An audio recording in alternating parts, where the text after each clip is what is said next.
سے ریٹائر ہو رہا ہوں۔ اس دفعہ یوم شہداء سیلاب کی وجہ سے کچھ دیر سے منعقد ہوا، جس کے لیے میں آپ سے معذرت چاہتا ہوں۔ معزز حاضرین، سب سے پہلے میں شہدائے پاکستان کی عظمت کو سلام پیش کرتا ہوں، جو کہ ہمارا فخر ہیں۔ ان کے ساتھ ساتھ ان کے لواحقین کے حوصلے اور صبر و استقامت کو بھی داد دیتا ہوں، اور ان کو یقین دلاتا ہوں کہ فوج کبھی ان کو تنہا نہیں چھوڑے گی اور ان کی تمام دنیاوی ضروریات پوری کرنے کی بھرپور کوشش کرے گی۔ آرمی کمان کے 6 سالہ مدت میں ہزاروں شہداء کے گھروں پہ تعزیت کے لیے گیا، اور آفرین ہے کہ میں نے ہمیشہ ان کے حوصلوں کو بلند پایا، جس نے میرے حوصلے کو بھی تقویت بخشی۔ میں آپ سب کو یقین دلاتا ہوں کہ ہم آپ کی قربانیوں کا صلہ تو نہیں دے سکتے، لیکن آپ کے پیاروں کی قربانیاں رائے گاں نہیں ہونے دیں گے اور آپ کی ہر طرح سے مدد کریں گے۔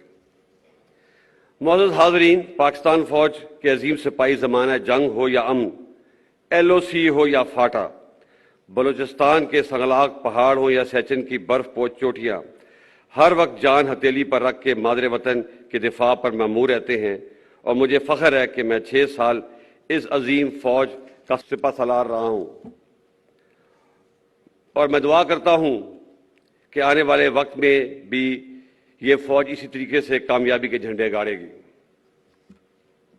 معزز حاضرین، فوج کا بنیادی کام ملک کی جغرافیائی سرحدوں کی حفاظت ہے، لیکن پاک فوج ہمیشہ اپنی استعداد سے بڑھ کر قوم کی خدمت میں مصروف رہتی ہے۔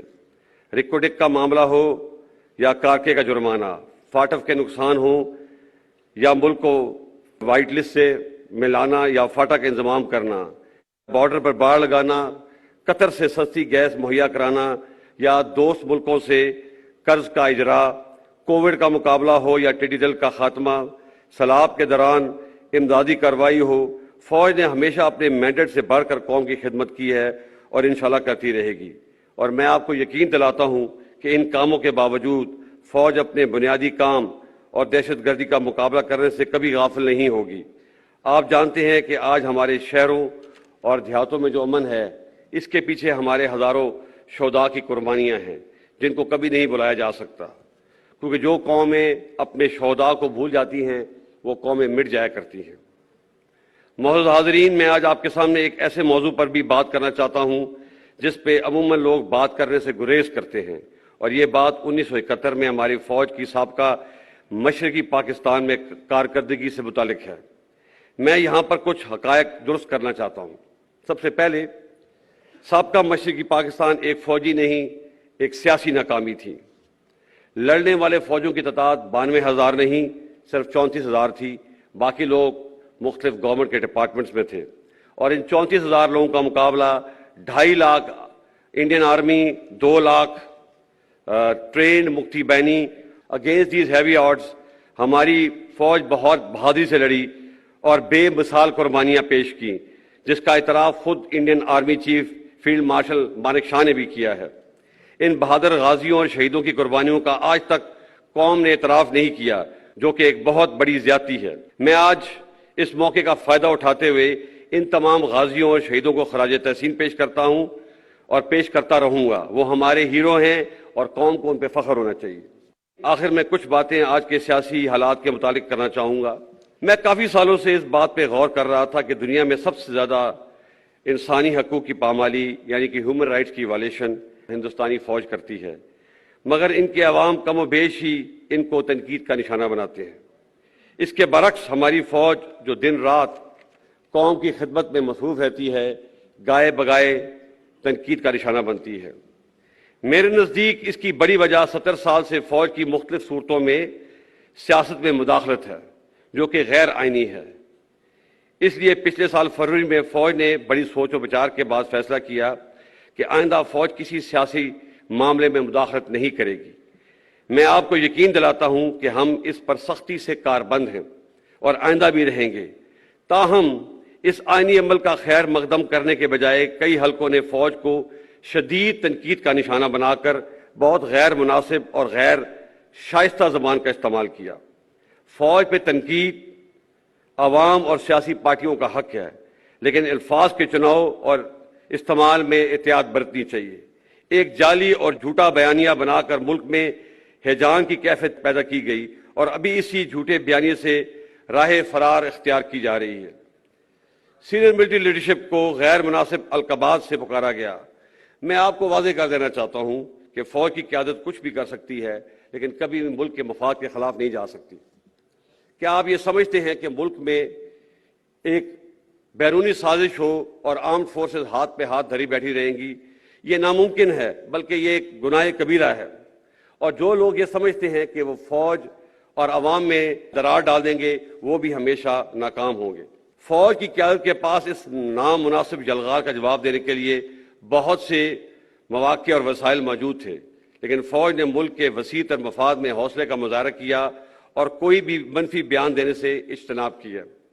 لیکن یہ بات سب کو ذہن نشین کر لینی چاہیے کہ اس صبر کی بھی ایک حد ہے۔ میں اپنے اور فوج کے خلاف اس نامناسب اور جارحانہ رویے کو درگزر کر کے آگے بڑھنا چاہتا ہوں، کیونکہ پاکستان ہم سب سے افضل ہے۔ افراد اور پارٹیاں تو آتی جاتی رہتی ہیں لیکن پاکستان انشاءاللہ ہمیشہ قائم رہنا ہے۔ فوج نے تو اپنا کتھارسس شروع کر دیا ہے۔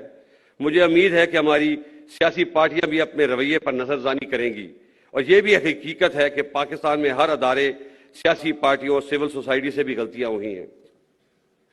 ہمیں ان غلطیوں سے سبق سیکھنا چاہیے اور آگے بڑھنا چاہیے۔ معزز حاضرین، میں وثوق سے کہہ سکتا ہوں کہ پاکستان آج سنگین معاشی مشکلات کا شکار ہے اور کوئی بھی ایک پارٹی پاکستان کو اس معاشی بحران سے نکال نہیں سکتی، جس کے لیے سیاسی استحکام لازم ہے۔ اب وقت آ گیا ہے کہ تمام سٹیک ہولڈر اپنی ذاتی انا کو ایک طرف رکھتے ہوئے ماضی کی غلطیوں سے سیکھیں اور آگے بڑھیں اور پاکستان کو اس بحران سے نکالیں۔ اس کے ساتھ ساتھ ہمیں جمہوریت کی روح کو سمجھتے ہوئے اور عدم برداشت کی فضا کو ختم کرتے ہوئے پاکستان میں ایک سچا جمہوری کلچر اپنانا ہے۔ 2018 کے الیکشنوں میں بعض پارٹیوں نے آر ٹی ایس کے بیٹھنے کو بہانہ بنا کر جیتی ہوئی پارٹی کو سلیکٹڈ کا لقب دیا، اور 2022 میں اعتماد کا ووٹ کھونے کے بعد ایک پارٹی نے دوسری پارٹی کو امپورٹڈ کا لقب دیا۔ ہمیں اس رویے کو رد کرنا ہوگا۔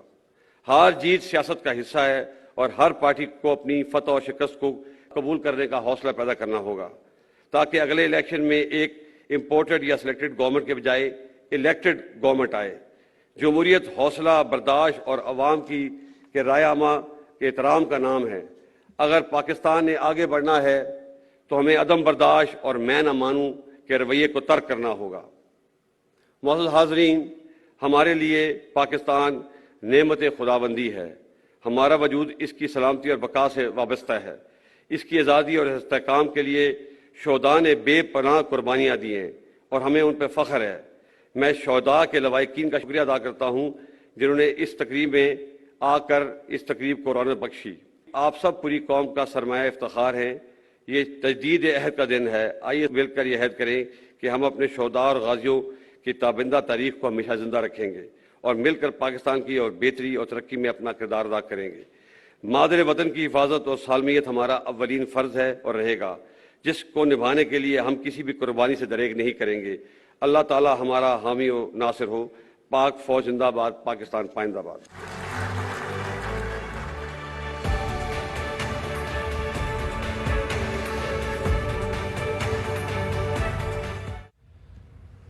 اے سرزمیں تو گواہ رہنا، اے سر